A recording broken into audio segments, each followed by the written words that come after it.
শুভ সন্ধ্যা বন্ধুরা, অনেক দিন পর একটা নতুন ব্লগ নিয়ে চলে আসছি। তো আজকের ব্লগটা হচ্ছে বিয়েবাড়ি।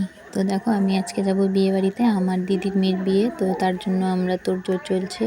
এই দেখো, চলে আসছি মামা বাড়িতে। বুনু, মা সবাই মিলে, আমরা আরও অনেক কয়জন মিলে সবাই একসঙ্গে যাব বিয়েবাড়িতে। আর এই দেখো, বুনুকে বলছিলাম চল আমার কোলে আয়, ও আসছিল না। আর দেখো, খেলছিল, বারবার দৌড়চ্ছিল শুধু।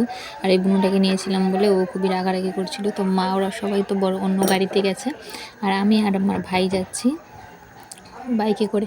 আর আমরা দেখো বিয়েবাড়িতে চলে আসছি। আর বিয়েবাড়িটা ছিল কিন্তু তুফানগঞ্জে। তো এই দেখো, সবাই একসঙ্গে ভিডিও করছিলাম। আর উনি জামা কাপড় পরছিলেন, পরেনি বলে আমাকে বলছিল এখন ভিডিও করছো। তো তারপরে দেখো, আমরা যাবো জল ভরতে। আর এটা হচ্ছে মেয়ের মা, ভিডিও করতে একদমই পছন্দ করে না। আর এই যে হচ্ছে মেয়ের বাবা।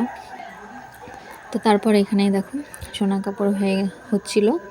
তো তার সোনা কাপড় বিয়ের দিনই করা হয়েছিল, বিয়ের আগে করা হয়নি। তো তারপর আমরা সবাই মিলে যাচ্ছি জল ভরতে। এই দেখো, প্রায় সন্ধ্যা হয়ে গেছে।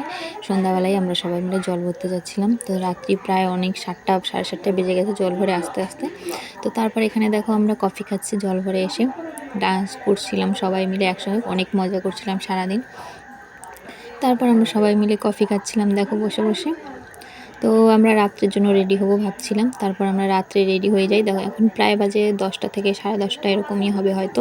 তো আমরা রেডি হতে একটু লেট করে ফেলেছি, বিয়েটা একটু লেটেই ছিল, অনেক রাত্রিবেলা, তাই আর সেরকম কোনো সমস্যা হয়নি। তারপর দেখো, বর চলে আসছে। আর আমরা এখানে ভিডিও বানাচ্ছিলাম, অনেক মজা করছিলাম, গল্প করছিলাম। তো বরকে নিয়ে যাওয়া হচ্ছে, আর এখানে বসে সবাই আমরা আড্ডা দিচ্ছি। আর এই দেখো, এখন 7 পাক ঘোরা হবে, বড় বউকে নিয়ে চলে আসছে। এখন শুভ দৃষ্টি, মালা বদল তো হবেই, বিয়ে হবে। আর আমরা এদিকে সবাই মিলে ভিডিও করছিলাম, আনন্দ করছিলাম, অনেক মজা হচ্ছিলো সবাই মিলে। তারপরে বিয়ে শেষে আমরা দেখো, প্রায় এখন কটা বাজে জানো? এখন প্রায় 4টা, 4:30 বাজে, কিন্তু বোঝা যাচ্ছে না।